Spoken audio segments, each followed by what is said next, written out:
할렐루야, 반갑습니다. 2021년 8월 20일 금요일입니다. 오늘도 주의 은혜 가득한 복된 하루 되시기 바랍니다. 함께할 찬송은 259장입니다.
하나님의 말씀 열왕기상 18장 19절, 16절부터 19절 말씀입니다.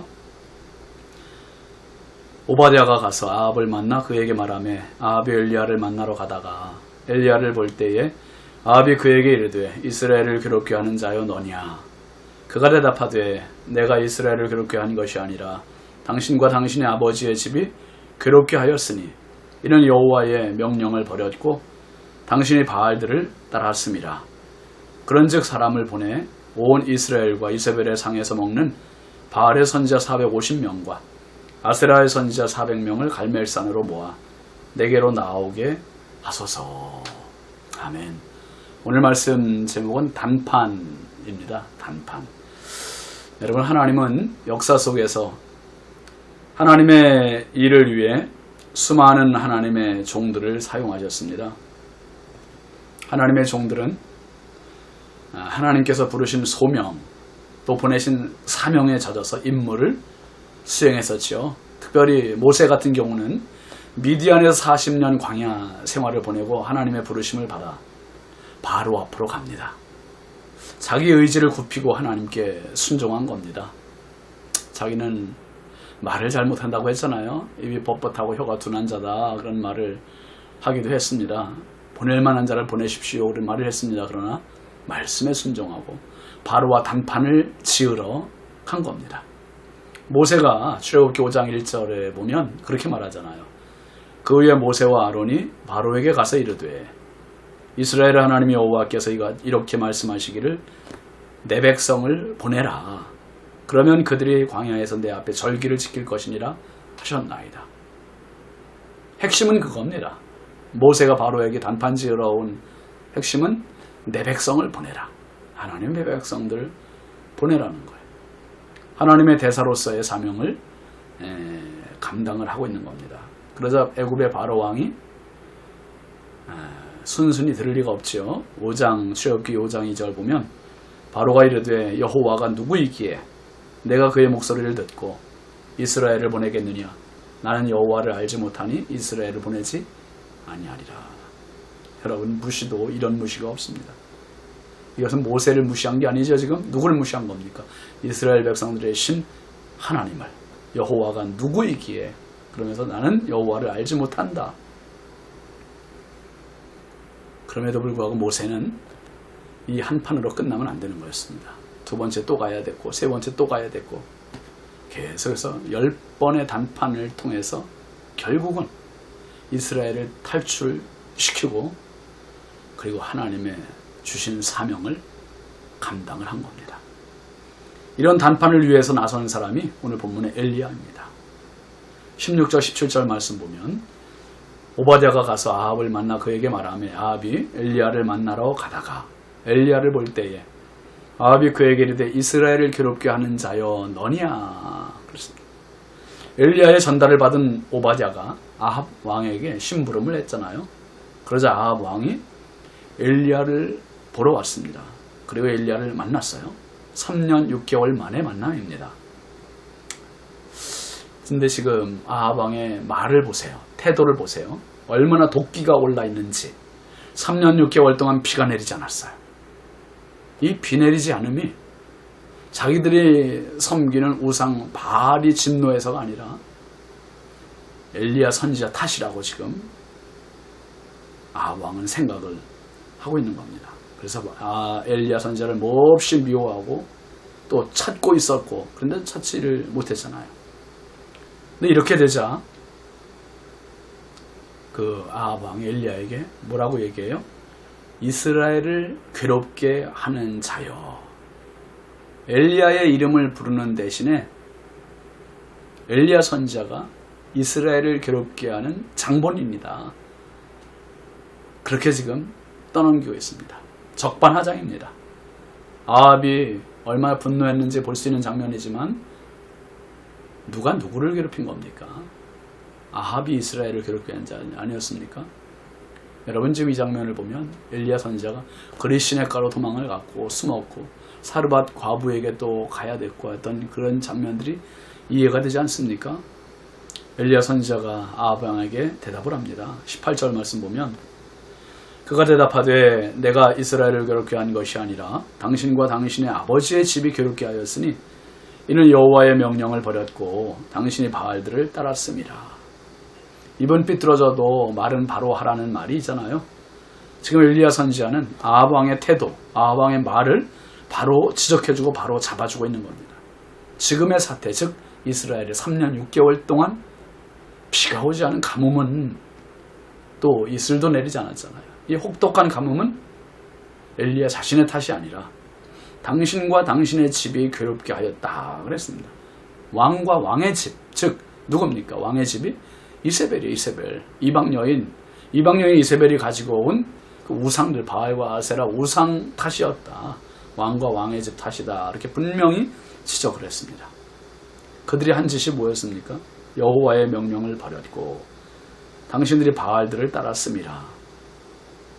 악하고 무지한 아합 왕은 영적인 감각이 전혀 없었습니다. 죄를 죄로 깨닫지 못하고 악을 악으로 여기지 못하는 무감각증에 빠져 있었습니다. 왕가의 죄악을 지적해준 엘리야 선지자는 바로 단판을 요구합니다. 19절 보면 그런즉 사람을 보내 온 이스라엘과 이세벨의 상에서 먹는 바알의 선지자 450명과 아세라의 선지자 400명을 갈멜산으로 모아 내게로 나오게 하소서. 엘리야 선지자는 지금 사람들 간의 단판을 요구한 게 아닙니다. 뭡니까? 신적인 대결을 요구하고 있는 거예요. 이세벨의 상에서 먹는 바알의 선지자 그랬습니다. 종교인들이 세금으로 봉급을 받아먹고 있음을 빗댄 표현입니다. 지금까지 엘리야는 구차하게 사람들의 신세를 지지 않았고 왕궁의 신세도 지지 않았어요. 혹독한 가뭄에도 오로지 하나님만 바라며 지나왔습니다. 그리고 하나님의 도우심을 받았습니다. 그러면서 지금 단판을 요구하는 겁니다. 바알의 선지자 450명과 아세라의 선자 400명을 갈멜산으로 모아 내게로 나오게 하소서. 바알과 아세라 선자 850명을 갈멜산으로 불러 모아달라고 합니다. 여러분 850대 1이 되는 겁니다. 웬만한 배포 가지고는 불가능한 말이에요. 850대 1. 참 엘리야의 이 담력 어디서 났을까요? 하나님 부어주신 겁니다. 여러분 오늘도 그 담력으로 넉넉히 승리하는 하루 되시기 바랍니다. 아브라함에게 신앙의 단판은 모리아산이었습니다. 하나님께 구원의 단판은 갈보리산, 즉 골고다 언덕이었습니다. 오늘 엘리야에게 단판은 갈멜산입니다. 예수님은 갈보리산에서 수많은 인류를 위한 구원의 제물이 되어주시고 단판에 악한 마귀 사탄을 괴멸시키셨습니다. 히브리서 10장 10절은 그래서 이렇게 말합니다. 이 뜻을 따라 예수 그리스도의 몸을 단번에 들이심으로 말미암아 우리가 거룩함을 얻었노라. 여러분 우리가 세상 살면서 수많은 단판을 요구받습니다. 이렇게 해야 되는가 저렇게 해야 되는가 수많은 갈등, 고민 속에 빠집니다. 그럴 때마다 오늘 엘리야의 단판을 보시고 모세의 단판을 보시고 그리고 아브라함의 단판을 보시고 예수님의 단판을 기억하시면서 넉넉히 세상을, 죄악을, 사단을 단판에 물리치는 한판승의 주인공들이 꼭 되시길 주의 이름으로 축원합니다. 기도합시다. 거룩하신 아버지 하나님, 주님 크신 은혜와 사랑을 감사합니다. 엘리야 선지자가 3년 6개월 동안 기다렸습니다. 그리고 지금 아합 왕에게 단판을 요구합니다. 하나님, 아브라함이 모리아 산에서, 모세가 애굽 궁에서, 하나님 엘리야가 갈멜산에서, 예수님께서 갈보리산에서 단판을 지어 승리하신 것처럼 하나님 우리가 사는 세상 속에서 얼마나 많은 신앙적인 고민과 갈등이 있습니까? 그때마다 한판 승할 수 있는 단판의 주인공들이 되게 하옵소서. 저희에게 선한 마음, 지혜로운 마음, 단호한 마음, 담력의 마음 허락하여 주옵소서. 예수 그리스도의 이름으로 축복하고 기도합니다. 아멘. 오늘도 주의 은혜로 넉넉히 승리하시기 바랍니다. 감사합니다.